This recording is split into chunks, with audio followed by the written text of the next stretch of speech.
Blake Lively. We know she's no costume designer, but she made some very big mistakes when trying to take over the role of dressing herself as Lily Bloom for It Ends With Us.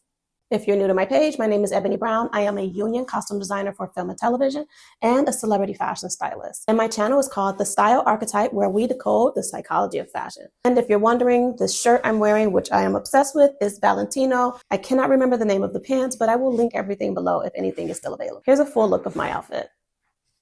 It was cute. I thought this was cute. I kind of love this. I've been very much obsessed with ties lately. For some reason, I'm wearing ties all the time. I just can't get enough of them. Here are the 10 mistakes Blake Lively made when trying to assume the role of costume designer for Lily Bloom, and It Ends With Us. Mistake number 1, not reading the book. That's obvious. She clearly didn't read the book, allegedly.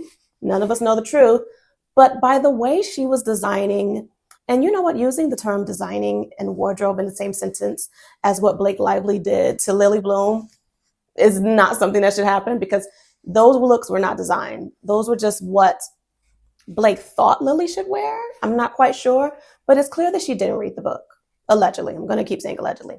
Now, I did a pass on what I thought Lily Bloom should wear. I also had never read the book, but just based on the film, based on young Lily, and based on one key pivotal moment, which defined everything for me, and it was the fact that young Lily fell in love with a homeless boy in high school. You have to have a different level of empathy and compassion to fall in love with someone who's unhoused. Everyone can't do that. I don't care how nice you think you are, how evolved you think you are. That's just a different level. And someone who is that empathetic, that caring, that non-judgmental vibe that Lily Bloom had as a young girl, that person would not walk around carrying a Valentino bag with the V's prominently all over it. That person would not, under any circumstance, wear those crystal Saint Laurent boots. Those are like $5,000 boots. Lily Bloom wouldn't do that, whether she could afford it or not. She wouldn't do that. She just wouldn't wear all of the designer items that we saw in the film. Instead, Lily Bloom would wear things like this. These are the things that I feel that Lily Bloom should wear and should have worn in that film, based on me watching the film twice and just having a clear understanding of what the film was about and who Lily Bloom was as a character. Mistake number 2 for Blake Lively is that she did not create any character arcs throughout the film where the wardrobe changes to let you know where the person is, the character Lily Bloom is, where she is mentally at that particular phase of the film. Now, granted, again, Blake is no costume designer. She's not a professional. So she probably would, not even probably, she would not have known to create character arcs. But Lily Bloom should have had clear and distinct character arc. This is the way I envision Lily Bloom to dress as an adult, but before she met Ryle. And this is how I envision Lily Bloom to dress after being in a relationship with Ryle and experiencing DV. You know, this is a very different person than the first Lily Bloom. The first Lily Bloom was whimsical, you know, full of life. She's so excited. She just started her flower shop. But the second version of Lily Bloom, she's in this abusive relationship. Her husband knows she's in love with another man. She's trying desperately to prove that she's only got eyes for her husband. So she's doing more than she would normally do. I think she's leaning into sexy to try to show her husband that she is very much into him and no one else. So I think that's where we're going to see a bit of a sexier Lily Bloom. And for the third character arc for Lily Bloom is when she's over the DV, she's found a new lease on life. This is how I imagine she dressed for that version of her life. She's now able to be with her one and only true love, which is Atlas. And she would just be more light, more airy. She would wear colors like yellow and green. And those colors represent a fresh new start and a new lease on life. So it should be Lily Bloom as an adult, but before she met Ryle, as an adult, after meeting and becoming in a relationship with Ryle, and then Lily Bloom after escaping the relationship with Ryle, escaping the DV. Now she's found her new lease on life. She's a free woman. She has a chance to fall in love again with Atlas. Well, she's never fallen out of love with Atlas, but you see the point. There should have been 3 distinct character arcs, and that's mistake number 2. The third mistake Blake Lively made when trying to take on the role of costume designer for It Ends With Us. Poor Lily Bloom. We need justice for Lily Bloom at this point. But the third mistake was wearing all new clothes. Everything was brand new. You can see it through the camera. There were no, listen, I don't expect just because she's a florist that the clothes needs to be dirty. That's not what I'm saying, but they need to look lived in. They need to feel realistic. Those clothes that Blake wore were spanking brand new. They looked like they came straight out of the shop. Whether or not you agree with whether they were cute or not in the consequential, they were brand new. All of the shoes were brand new, not a scuff in sight. What florist do you know is walking around with brand spanking new shoes? No one. I would encourage you to find someone who does. I'd be very interested to see that person. So that was a huge mistake. Here's what should have been done instead. As a costume designer, when I need to pull things that look used, lived in, realistic for a character, I don't go and shop the items. I go to costume rental houses. Every stage has one. Universal, ABC, Fox, Sony. There's always a costume department on the lot for costume designers to pull from. And we do this so that the clothes look realistic and the character feels realistic. Lily Bloom should have had clothes that looked a little bit worn in, not necessarily dirty, but just some life added to the wardrobe. Do you know what I mean? But at no point should she have been wearing brand new clothing throughout that entire film. That was a huge mistake. And that's one of the reasons no one connected with the character of Lily Bloom, because of the wardrobe. It was a huge distraction in the film. Number 4, in the list of 10 things Blake Lively did wrong when trying to be the costume designer for It Ends With Us and doing a huge disservice for Lily Bloom, justice for Lily Bloom. But number 4 is wearing high heels. High heels? You're wearing high heels when you're taking your daughter to the park and pushing her on a swing? You're wearing high heels to take your daughter to the park and push her on a swing? Okay. In what world? In what world? None. No world. Not only that, stiletto heels, a florist. Florists are always in flats, wellies, comfortable shoes. I'm not saying Lily's character couldn't wear high heels and dress up a bit when she's going out, but these were her everyday clothes. This was the normal wardrobe, and there's always a high heel in sight. There's nothing about that made sense. What should have happened instead is Lily Bloom should have had on really cute sneakers, cute boots with like a lug sole so they're comfortable. She could have even had on a cute platform boot, give it a little bit of height, but still something very comfortable. I would have definitely incorporated a lot of wellies into the film. It just makes sense for a florist to have that. The double pants. You guys don't know how many comments I received about the double pants. What's up with the double pants? I don't know what's happening with the double pants. Neither do I. What in the Y2K was Blake thinking? Okay. I haven't seen double pants since a rap group in the 2000s. Like literally. However, this pains me to say. Actually, it doesn't pain me to say. It's still bad and it's still ugly. Balenciaga has a pair of double pants out. Currently on sale right now. I think they're around $2,500.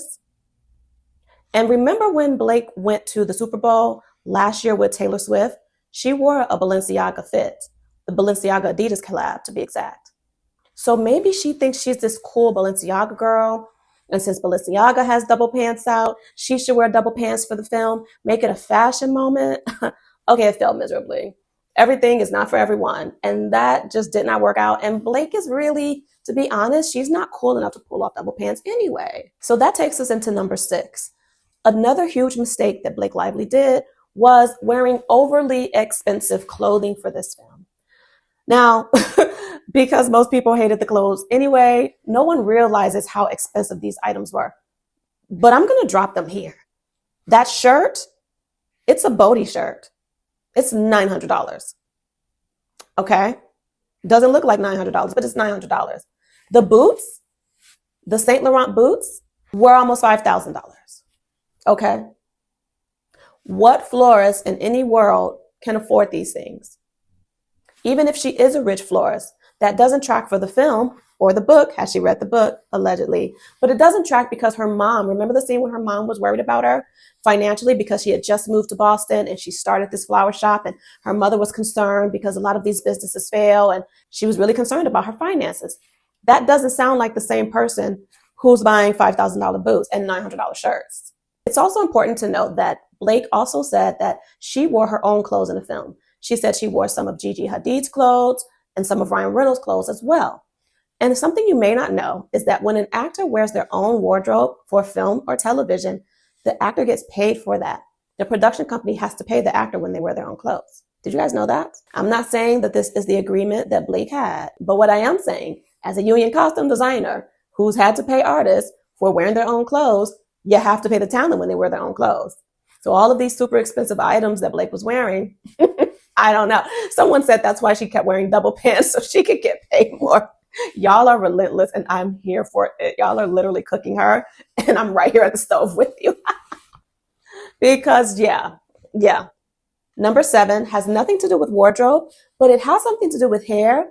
And I feel like because Blake took over the wardrobe, she probably didn't let them do anything to her hair, clearly, because her hair looked the same in every single solitary frame of the film. But there should have been character arc development with the hair as well. That's how you know there's a difference in emotions and moods through the character when their hair changes. You know how it is. You go through a breakup, you cut your hair. You're happy and in love, you let your hair flow in the wind. You're upset, you pull your hair back. Do you know what I mean? Especially the scene when she's playing in the park with her daughter. That hair is too long to be pushing someone on a swing. You would have gotten caught up in that hair.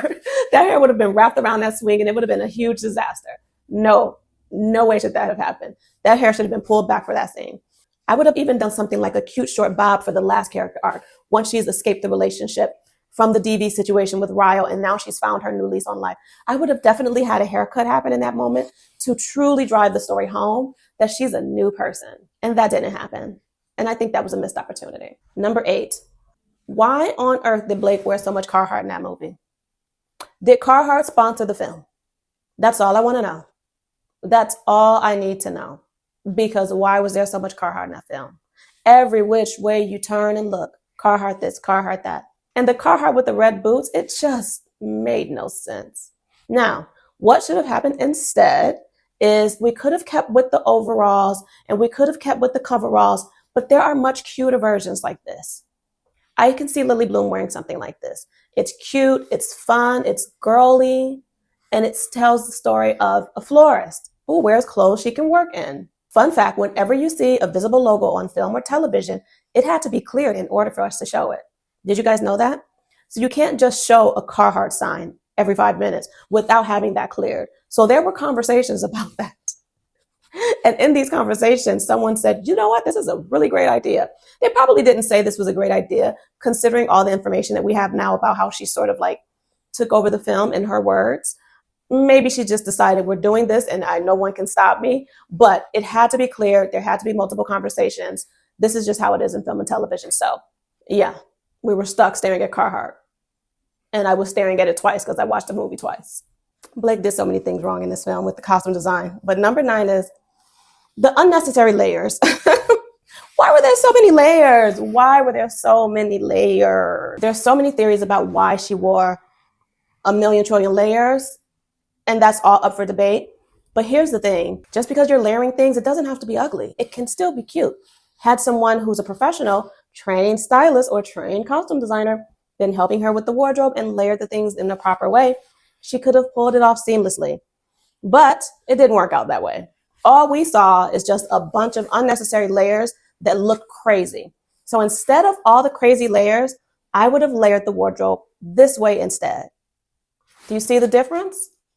You see what I mean? Layers, but it's cute, it's fun, it still feels like Lily Bloom, it still feels like a cute florist, but it's not a crazy mix match of crazy layers that just make no rhyme or reason. And number 10, I can't believe we made it to the end of this list. Of the 10 things Blake Lively did wrong in trying to design the character for Lily Bloom, and it ends with us. Number 10 is incorrectly mixing patterns. I love a mixed pattern moment. I think it's really cute. It's super chic when it's done properly. But when it's done incorrectly by an amateur, you get things like this and this. It doesn't make sense. It's actually hurting my eyes to see. It just makes no sense. What should have been done instead to properly mix prints and mix pattern is something like this. Do you see the difference? Do you see how this looks polished, whereas the other one does not look polished? This looks intentional. This looks a mess. Do you see the difference? This is what we're dealing with. And this is another reason why people were so distracted when watching the film.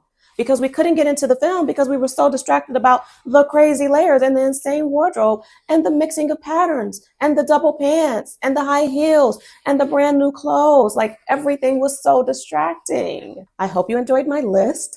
Let me know if you like this content and if you want more lists like this. Don't forget to subscribe, like, and share. And remember, your wardrobe is the story you tell to the world. Don't be Lily Bloom.